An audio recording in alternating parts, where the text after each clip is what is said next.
यानी इंसान इवॉल्विंग है, इंसान की एक्सपेंशन हो सकती है क्योंकि वो मटेरियल है, फिजिकली अवेलेबल है।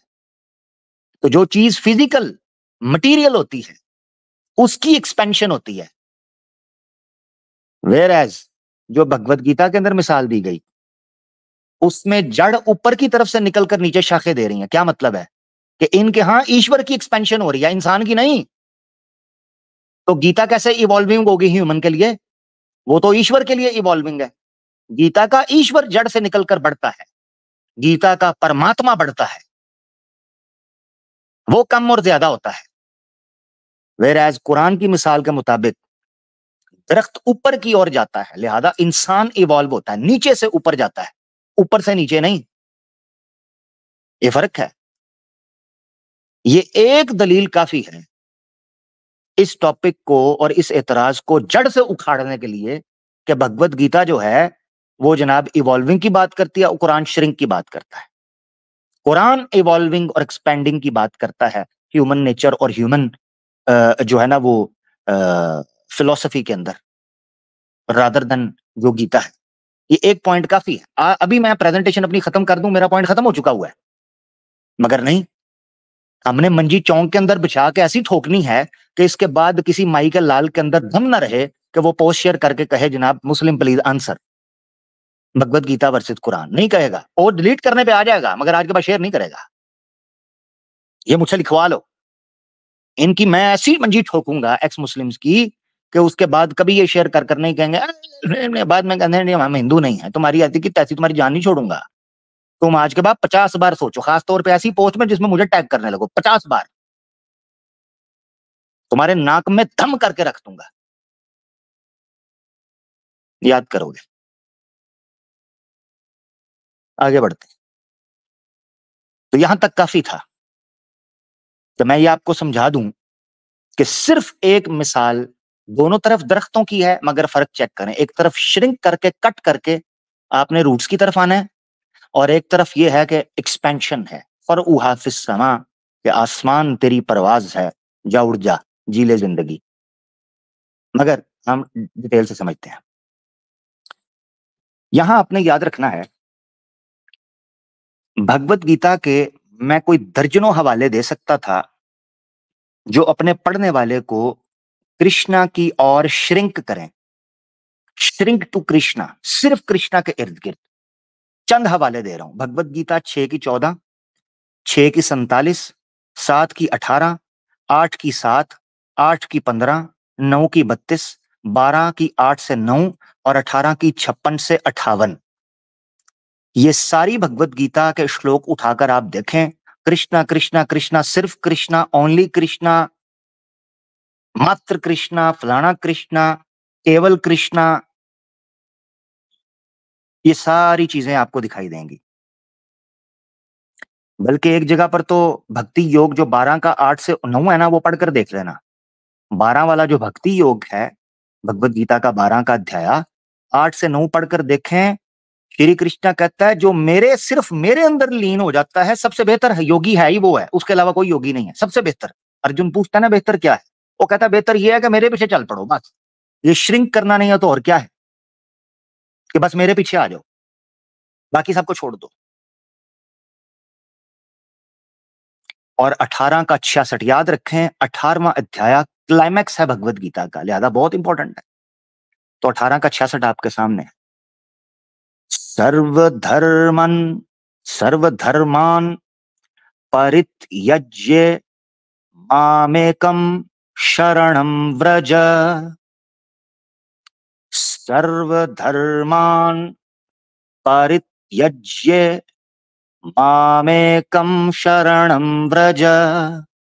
श्री कृष्ण कहता है सर्व धर्मा को त्याग दे, सारी चीजों को छोड़ दे, मामेकम, बस मेरी मेरी, शरणं व्रज, मेरी शरण में आ जा, सबको छोड़ के मेरी शरण में आ जा। अच्छा जी श्री कृष्णा जी, सबको छोड़ के आपके पीछे श्रिंक हो गए, होगा क्या? अहम त्वाम सर्व पापे भयो। श्री कृष्णा कहता मैं हूं ना, मैं हूं, अहम, मैं, त्वम तुझे, मैं तुझे, हर बुरे सर्व पापे भयो, हर बुरे कार्य से तुझे हटा के मोक्ष मोक्ष दूंगा। यिष्यामि मा शुचः शुचः। तो श्री कृष्णा कहता है मैं तुझे बुरे कामों से हटा दूंगा, मेरे पीछे चलेगा, और तुझे मोक्ष प्राप्ति कराना भी मेरा काम है। मां शुचः, डरना,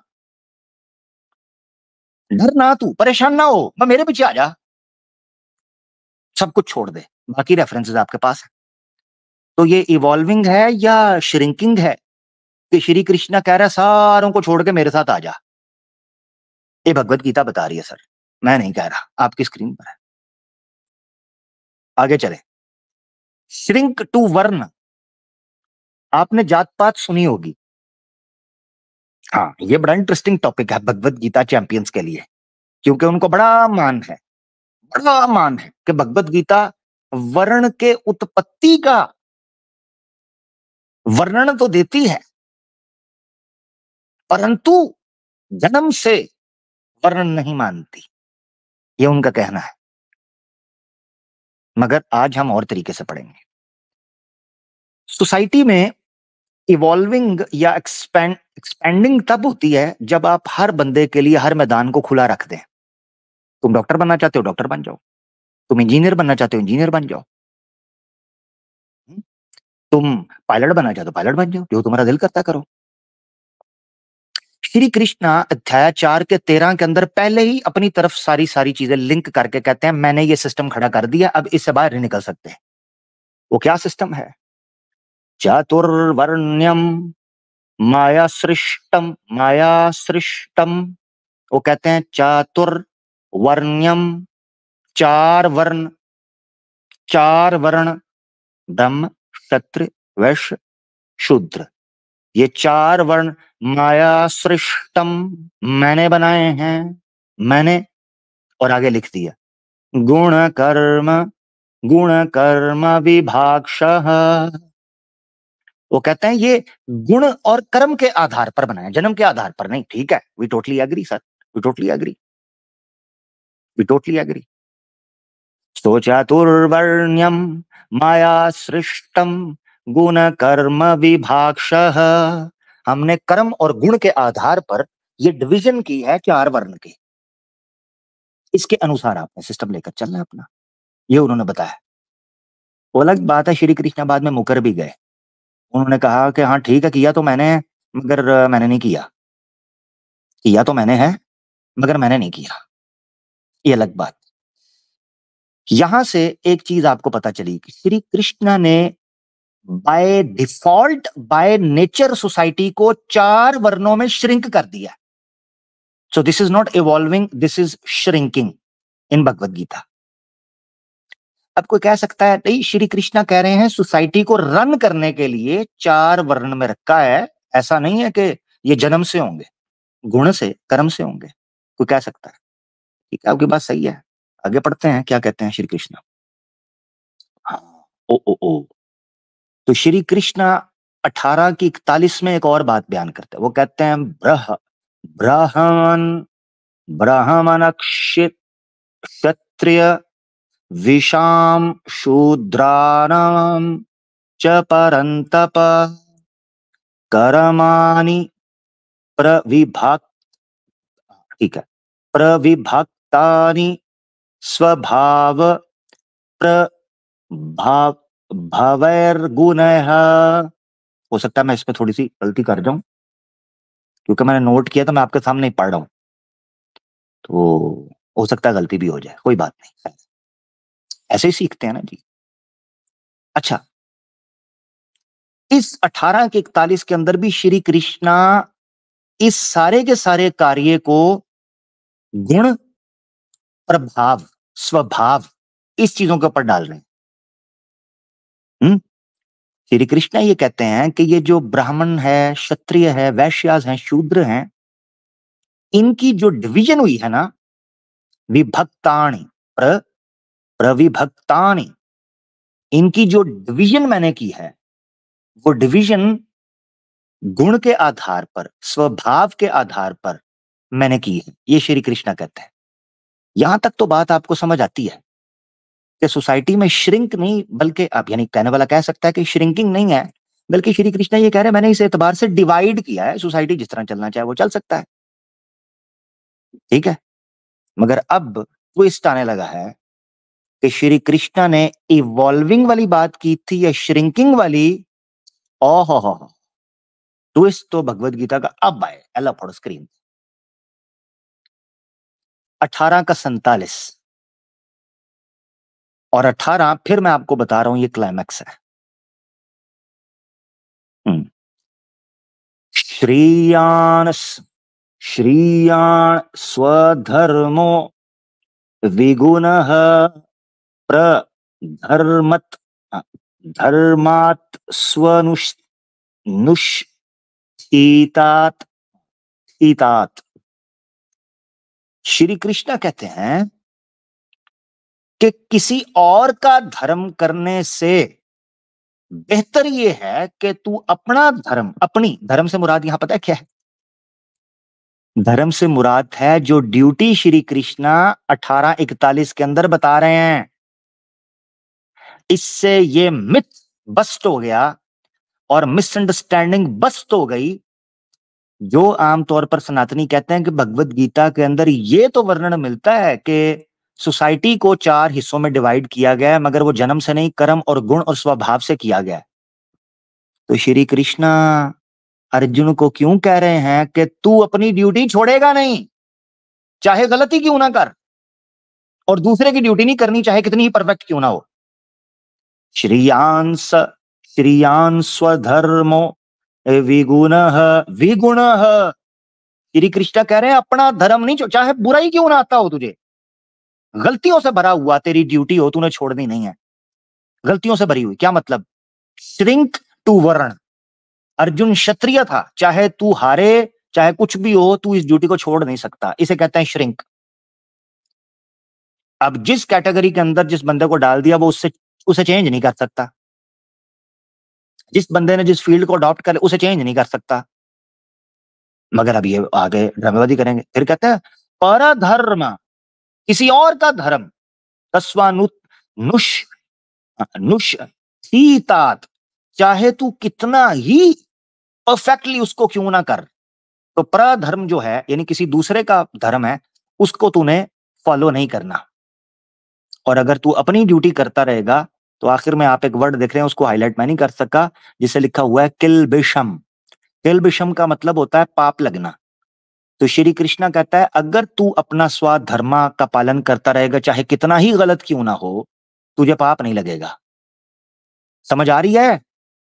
कितना ही गलत क्यों ना हो, तुझे पाप नहीं लगेगा अगर तू अपना करता रहेगा। तो श्रिंक नहीं है तो और क्या है? एक और ले लेते हैं। हम भी आपके सामने 18 का 28 ले लें। सहजम करम सहजम कर्म कौन्तेय सदोष सदोषमपि न त्यजत न न त्यजेत न त्यजेत। ठीक है, न त्यजेत। श्री कृष्ण कहते हैं सहजम कर्म कौन्तेय, ठीक है, सदोष सदोषमपि न त्यजते न त्यजेत। श्री कृष्णा कहते हैं 18 की 28 में कि एक आदमी जिस स्वभाव और जिस गुण के साथ उसका जन्म हुआ है ना, उस धर्म को कभी छोड़ नहीं सकता। आप मुझे बताओ, 18 के 41 में कह रहे हैं मैंने बनाया है और इस तरीके पर बनाया है। इसी तरीके से आपने ये पीछे भी पढ़ लिया, मैं इसको दोबारा दिखा रहा हूं, 4 की 13 कि ये 4 जो चातुर्वर्ण्यम है, ये मैंने इनको, इनकी सृष्टानम, मैंने इनको पैदा किया है। सृष्टम, मैंने इनको पैदा किया है। अब भगवत गीता 18 का 28 48 पता है क्या कह रहा है? सॉरी 48, यस 28 नहीं है, 18 का 48 ये कह रहा है कि कोई बंदा भी तुम में से जिस भाव और गुण से जन्म लिया है ना उसने, उसको त्याग नहीं सकता, उसको छोड़ना नहीं चाहिए। ये जिक्र उन्होंने किया है। ठीक है, इससे भी ये चीज पता चलती है कि श्री कृष्ण न सिर्फ ये कि वर्ण की उत्पत्ति और उसकी सृष्टि करने वाले हैं, उसके साथ साथ श्री कृष्ण का उपदेश ये है कि जिस भाव और कर्म और गुण की बेस पर जो बंदा चल पड़ा है, वो उससे चेंज नहीं हो सकता। यानी श्रिंक टू वर्ण, अपने वर्ण के अंदर श्रिंक हो जाना। ये इवॉल्विंग नहीं है, ये श्रिंकिंग है कि किसी बंदे को पाबंद करना और कहना कि तू चेंज नहीं हो सकता। Shrink to a dog. लो जी, भगवत गीता एक कुत्ते तक के लेवल पर आपको ले जा सकती है और उसके बराबर देखने का पर मजबूर कर सकती है। ये आपके सामने 5 का 18 है, भगवत गीता 5 का 18। विद्या विनयस विनयसे विनयसे मप्पन संपन्न। ठीक है, संपन्न। श्री कृष्ण ये कहते हैं कि जिस बंदे के पास नॉलेज आ गया है, जिस बंदे के पास ज्ञान आ गया है, वो बंदा ब्राह्मण होगा, उसको गावी, ब्राह्मणों, ब्राह्मण को, गावी को, हस्तिनी हाथी को, शुणी कुत्ते को, और विश्वाप विश्वाप श्वपाके, ठीक है, श्वपाके च पंडित। हाँ ठीक है, चाहे कोई ब्राह्मण हो, चाहे कोई गाय हो, चाहे कोई हाथी हो, चाहे कोई कुत्ता हो, और चाहे कोई कुत्ता खाने वाला हो, कुत्ता खाने वाला ही क्यों ना हो, उसको भी आपने एक सम्मान समझना है। आखिर में जो संस्कृत के अंदर येलो हाईलाइटेड आप देख रहे हैं, समदर्शिनः। समदर्शिनः का मतलब है एक सम्मान देखना है। दर्शन का देखने को, सम मतलब से, तो समदर्शिनः एक सम्मान देखना है आपने। किसको? एक ब्राह्मण को, कुत्ते को, गाय को, हाथी को और कुत्ता खाने वाले को। ये भगवत गीता की श्रिंकिंग है। ये इवॉल्विंग है कि श्रिंकिंग?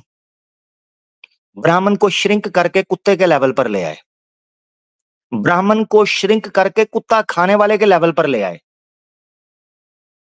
हम्म। और यहां मैंने रेड हाईलाइट किया है जिसको, गावी और शुणी। पता क्या मतलब है इसका? ये बहुत डिसरिस्पेक्टफुल है। अगर श्री कृष्णा ये बात आज के हिंदुस्तान में कहते, आज के हिंदू राष्ट्र के राम राज्य के समय पर श्री कृष्णा ये बात कहते, मुझे नहीं पता गौ रक्षकों ने श्री कृष्णा के साथ क्या करना था। I don't have any idea कि वो क्या करते, मुझे नहीं पता। पता क्या लिखा है? कुत्ता और गाय एक समान है, कुत्ता और गाय एक समान है। आज ये मुसलमान बात करे, तुम गाय को अपनी माता कहते हो, जिस तरह कुत्ता है, जिस तरह सुअर है, उसी तरह ही गाय है, तुम इसको अपनी मां बनाए बैठे हो।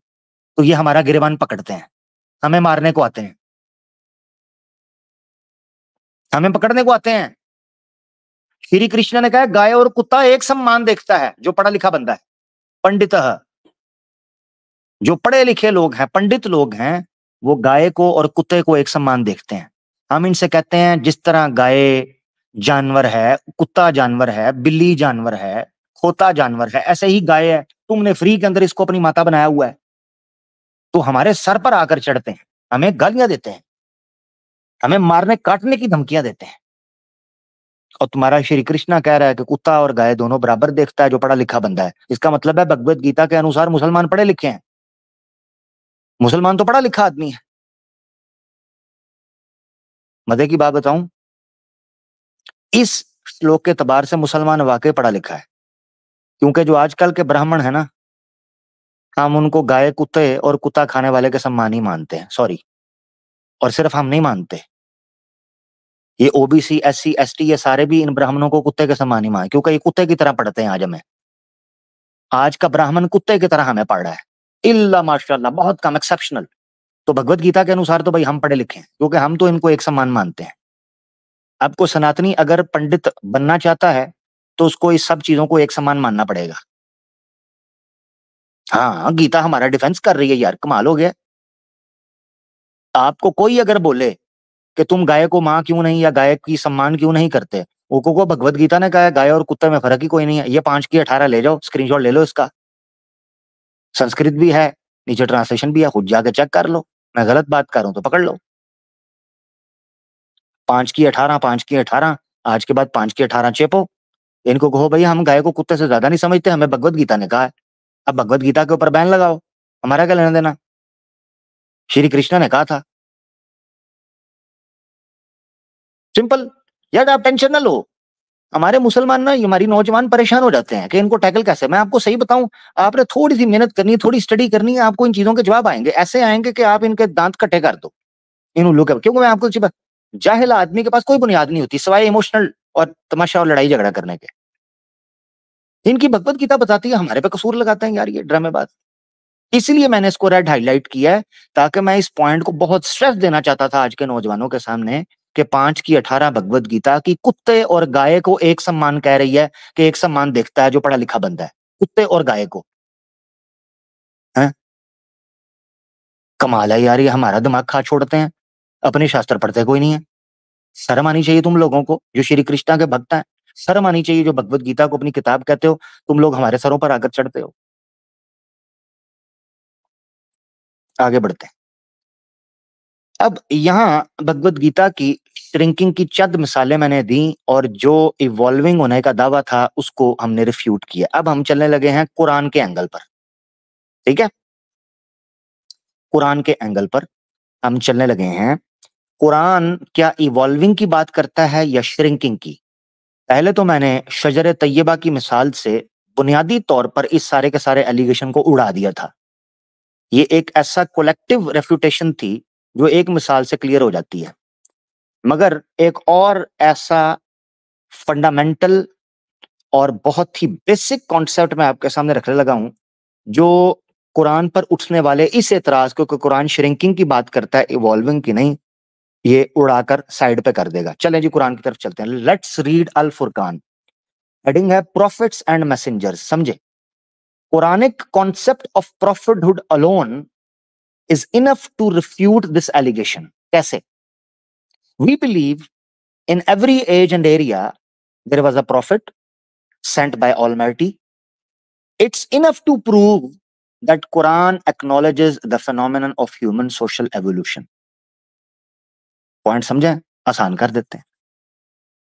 सबको पता है, जो थोड़ा सा भी कुरान जानते हैं, नॉन मुस्लिम भी, कि हमारे यहाँ एक कॉन्सेप्ट पाया जाता है प्रॉफिटहुड का। और वो ये भी मानते हैं कि उनको पता है कि हम नबी पाक सल्लल्लाहु अलैहि वसल्लम को पहला और आखिरी नबी नहीं मानते। अगर हम नबी पाक सल्लल्लाहु अलैहि वसल्लम को पहला और आखिरी, यानी पहला और आखिरी दोनों एक साथ, आखिरी तो मानते हैं, पहला नहीं, तो नबी पाक सल्लल्लाहु अलैहि वसल्लम को पहला और आखिरी सिर्फ और सिर्फ हम मानते होते, तो फिर ये बात होती कि हम श्रिंकिंग पे बिलीव करते हैं। हमारे यहां मानना यह है कि जब से पहला इंसान नमूदार हुआ था, तब से लेके नबी पाक सल्लल्लाहु अलैहि वसल्लम तक हर कौम और हर वक्त के अंदर उनके लिए खास एक प्रॉफिट आते रहे। ये इवॉल्विंग नहीं है तो और क्या है? ह्यूमन सिविलाइजेशंस का एक बड़ा एरिया सिर्फ प्रॉफिट्स की वजह से खड़ा रहा है। आज भी हमारा मानना यह है कि दुनिया की कोई भी तहजीब उठाकर देखें, चाहे हमें उस रसूल का पता हो या ना हो, चाहे हमें उस नबी का पता हो या ना हो, वहां उनका पैगाम जरूर पहुंचा और कोई ना कोई जरूर आया है। ये हमारा मानना है। लिकुल्ली कौमिन हाद वलिकुल्ली अजलिन किताब, हमारा मानना है। तो जब हम ये मानते हैं तो हम एवोल्यूशन को ही तो मानते हैं, ह्यूमन सोसाइटी की, कि पहले का इंसान कुछ चाहता था उसके मुताबिक भेजा, दूसरा इंसान आया उसके मुताबिक अल्लाह के रसूल भेजा, तीसरा आया उसके मुताबिक भेजा। This is evolving, obviously not shrinking. और कमाल बात यह है कि इस्लाम उन तमाम अंबिया के ऊपर यकीन रखता है, तमाम अंबिया की तालीमात पर यकीन रखता है, और उन पर दी जाने वाली किताबों पर ईमान रखता है। तो ये श्रिंकिंग है, ये तो इवॉल्विंग है। तो प्रॉफिट्स का कॉन्सेप्ट खुद इतना इंपॉर्टेंट है इस एलिगेशन को रिफ्यूट करने के लिए कि हम श्रिंकिंग को नहीं इवॉल्विंग को मानते हैं। यही वजह है कि कुरान में अंबिया का जिक्र और उनको हुज्जत के तौर पर पेश किया जाता है। आगे बढ़ते हैं। दूसरा पॉइंट, कुरान याद रखें, जैसे ही इंसान की पैदाइश होती है, कुरान कहता है कि you are born to evolve. तुम्हें पैदा ही इसलिए किया गया है कि तुम आगे बढ़ो, श्रिंक होने के लिए नहीं, बल्कि आगे बढ़ने के लिए। मिसाल के तौर पर चैप्टर 16 की वर्स 78 कहती है, औज़ बिल्लाहि मिनश शैतानिर रजीम, वल्लाहु अखरजकुम मिन बुतूनि उम्महातिकुम, अल्लाह ने तुम्हें तुम्हारी माओं के पेटों से निकाला। ला तालमूना शैअन, तुम कुछ भी नहीं जानते थे जब तुम पैदा हुए। क्या मतलब है इसका? क्या मतलब है? कि तुम ऐसी हालत में थे कि बिल्कुल ब्लैंक और बिल्कुल एम्प्टी वेसल की तरह थे। अल्लाह, हम तो ऐसे थे, तू क्या चाहता था? तू भी तो बता हमारे मौला, तू हमसे क्या चाहता था? अल्लाह ने कहा वजअल लकुमुस समअ वल अबसार वल अफइदा लअल्लकुम तशकुरून। फिर अल्लाह ने तुम्हें कहा अब तुम पैदा हुए हो तो इवॉल्व होना सीखो, बढ़ो। कैसे मौला? बताइए, तरीका बताइए। वजअल लकुमुस समअ, तुम्हें सुनने को कान नहीं दिए, सीखते सुनते, वल अबसारा, देखने को आंखें नहीं दी, देखते जानते, वल अफइदता, खोपड़ियां नहीं दी, दिमाग, कॉन्शियसनेस, इंटेलेक्ट, माइंड नहीं दिया, इंटेलिजेंस नहीं दी। ये अल्लाह ठीक है, दी, क्या करें? लअल्लकुम तशकुरून। ये शुक्रिया वाला तशकुरून नहीं है, अरबी वाला तशकुरून। इसका मतलब है किसी चीज की कदर करना। और याद रखें, अरबी जुबान में कदर का मतलब ये होता है किसी चीज का पॉजिटिवली उपयोग करना। इसको कहते हैं किसी चीज का शुक्र अदा करना। मिसाल के तौर पर, माँ जब अपने बच्चे को खाना लाकर देती है, माँ ये क्या बना दिया, हो गया शुक्र अदा कर। ये हम उर्दू में बोलते, क्या मतलब है? उन्होंने कहा जो है वो खा, लोगों के पास खाने को नहीं है, कदर करो जो है तुम्हारे पास, उसका उपयोग करो। इसका मतलब यह है कि कुरान ने जन्म लेते ही इंसान को कहा कि जैसे ही तुम अपनी मां के पेटों से निकले थे, सब कुछ सीख कर नहीं निकले थे। ला तालमूना शैया, कुछ भी नहीं जानते थे तुम। तो अल्लाह ने तुम्हें ऐसे नहीं छोड़ा कि कुछ भी नहीं जानते तो जाहिल आए हो जाहिल चले जाओ ना। तुम्हें कान दिए, तुम्हें आंखें दी, तुम्हें खोपड़ियां दी, ताकि तुम सोचो, that you may give thanks, अल्लाह का शुक्रिया अदा करते, इन चीजों से सीखते। आगे बढ़ते हैं। नो द अननोन दूसरा तरीका था। इंसान जब बड़ा हुआ तो अल्लाह ताला ने उससे कहा, सूरह बकरा की आयत 239 में, 239 में, कि याद नहीं है तुम्हें कि अल्लमकुम मा लम तकूनु तालमून, कि आज तुम वो जानते हो जो तुम पहले नहीं जानते थे। तो उसने तुम्हें वो चीजें सिखाई जो तुम नहीं जानते थे। इससे पता चलता है कि कुरान अपने मानने वाले के अंदर एक ऐसा जज्बा पैदा करता है कि नो द अननोन, जो तुम्हें नहीं पता उसको खोजो, उसको जानना चाहिए। क्योंकि अल्लाह ने तुम्हें इस तरीके पर सिखाया कि पहले तुम नहीं जानते थे, फिर तुम्हें सिखाया। माँ के पेट से निकले जाहिल थे, फिर तुम्हें सिखाया, तुम्हें बोलना सिखाया, तुम्हें चलना सिखाया, तुम्हें खाना सिखाया, तुम्हें हंसना सिखाया, तुम्हें दौड़ना सिखाया, मुआशरे में रहना सिखाया। और पहली जो वही नादिल हुई है उसको तो पढ़कर बंदा हैरान रह जाता है कि अल्लाह ताला ने टेक्निक सिखाई कि तुमने इवॉल्व, क्या नॉलेज एजुकेशन में इवॉल्व और एक्सपैंड कैसे करना है। अल्लाह ताला फरमाते हैं अल्लज़ी अल्लम बिल कलम, तुम्हें कलम के साथ सिखाया था ना, तुम ऐसे लिख कर सीखते थे। तो क्या हुआ, अल्लमल इंसान मा लम यअलम, तो इंसान ने वो कुछ सीखा, इंसान को वो कुछ सिखाया, मालम यालम, जो उससे पहले नहीं जानता था। तो ना जानने वाली चीज को जानना, ये इवॉल्व होना कहता है। ह्यूमन इंटेलेक्ट या ह्यूमन कॉन्शियसनेस के अंदर एवोल्यूशन होती है कि वो दिन ब दिन सीखता है और आगे बढ़ता है। तो पहले किसी चीज को नहीं जानता था, फिर वो जानता है, फिर खोजता है, फिर जानता है, फिर खोजता है, फिर जानता है। ठीक है, ये हकीकत है। नो द अननोन, इस चीज को अगर आप समझ लेंगे तो आपको पता चलेगा कुरान इवॉल्विंग की बात करता है, ये कुरान श्रिंकिंग की बात करता है। आगे बढ़ते, बेटर देन यू, कुरान क्या इवॉल्विंग प्रोसेस के अंदर एक बड़ी जबरदस्त टेक्निक है कि हमेशा अपने से बेहतर को तलाश करो।